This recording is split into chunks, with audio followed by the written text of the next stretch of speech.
Hey guys, got another lens review for you today. Right now I'm going to take a look at the Minolta Rokkor-X in 50mm. It's a MD mount Minolta. It's a f1.7, and I have the adapter obviously for MD to NEX, so it can fit on my Sony NEX 5. So I'll just show you. Here's a lens cap for the E-mount. So this adapter takes it from the MD mount, which is the Minolta mount, and it converts it to a NEX mount, the E-mount. So without this adapter, it's not going to fit properly on a Sony E-mount camera. So this is necessary for if you want to use a legacy lens, or a lens that's not designed for the NEX camera system. With it, you have to have the appropriate adapter. They make the adapters for basically any kind of lens mount there is.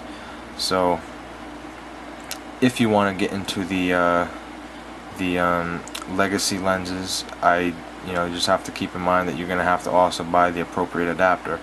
In this case, the lens itself, I believe I purchased for around $38, and the adapter was maybe $18. So all in all, it wasn't that expensive. So let me just take this adapter off.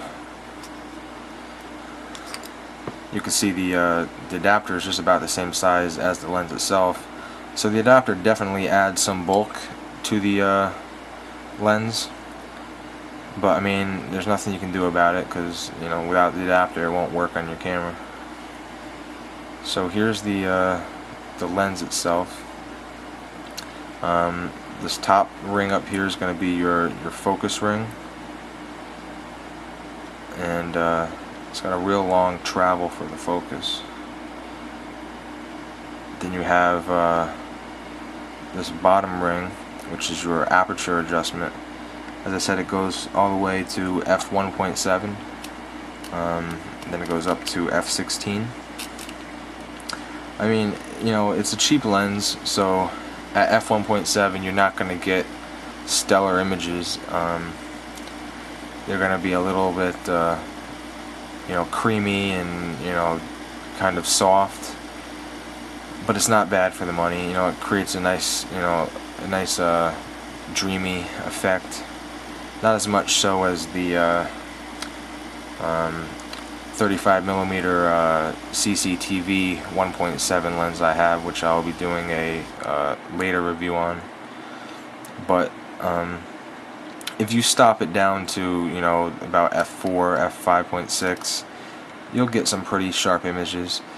I did some direct comparisons to the Sony Kit 18 to 55mm lens, just testing the sharpness at 50mm and also 50mm on the Sony E-mount 18 to 55, and I made sure that the apertures were set the same, and I did definitely notice that the E-mount lens was sharper, and I mean, I expected that, because that's a $300 lens compared to a $38 lens. Obviously this is a used lens, because these lenses are relatively old, so you're not going to find a brand new one, at least of this model, the Rokkor-X. But I mean, it's got a it's all metal construction. It's pretty hard. I mean, pretty hard, pretty heavy. It's got some decent heft to it, especially with the aluminum adapter. It's got a steel ring here, so that kind of makes it quite heavy. And so basically, you just have to pair these up, and that locks into place, and then you just mount this on your camera and you're good to go. Obviously then you have to use all these manual controls. There's not going to be any automatic focus or aperture adjustment or anything, because this is a manual only lens, at least when fitted on the Sony NEX. So here you can see the aperture adjustment. That'd be f16, and then you're gonna stop it up, and then that's gonna be f1.7. So I mean, I like this lens. It's to me it's worth the money. It just gives you another tool in your toolbox per se. Gives you another option of a lens to turn to if you want to take pictures, have a certain effect, if you want to shoot it wide open. I found shooting it wide open at f1.7 compared to f2.8, there's a pretty large difference. In f2.8 the images are quite a bit sharper than they are at 1.7. So I mean, I shoot most of mine in f2.8 because I find that the 1.7 really just produces rather soft images, and not that desirable to me. But I mean, it's a great lens. For certain shots you're gonna want kind of a soft image. It's great for portraits. At either 1.7 or 2.8, it's gonna be a great lens for portraits. So yeah, it's a 50mm. It's a 1.7.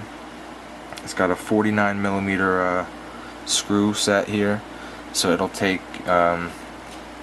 all the same accessories that you can buy for the Sony E-mount lenses, because those are also 49mm. So I can put the lens cap on here. Then of course, since this is an E-mount base, you can put your Sony E-mount caps on it. So that's pretty neat. You can obviously use your UV filters that you might have had for your E-mount lenses. They'll also fit. So that's basically it for this lens. Not much to talk about. Again, this is the Minolta Rokkor-X 50mm f1.7. If you have any questions or comments on the lens or anything else regarding this video or other videos you've watched, just leave a comment below or a question and just let me know, and I'll try to get back to you on that. And I thank you for watching. I hope you liked the video, and if you did, please press the like button and also subscribe to my channel for future videos. Thanks for watching.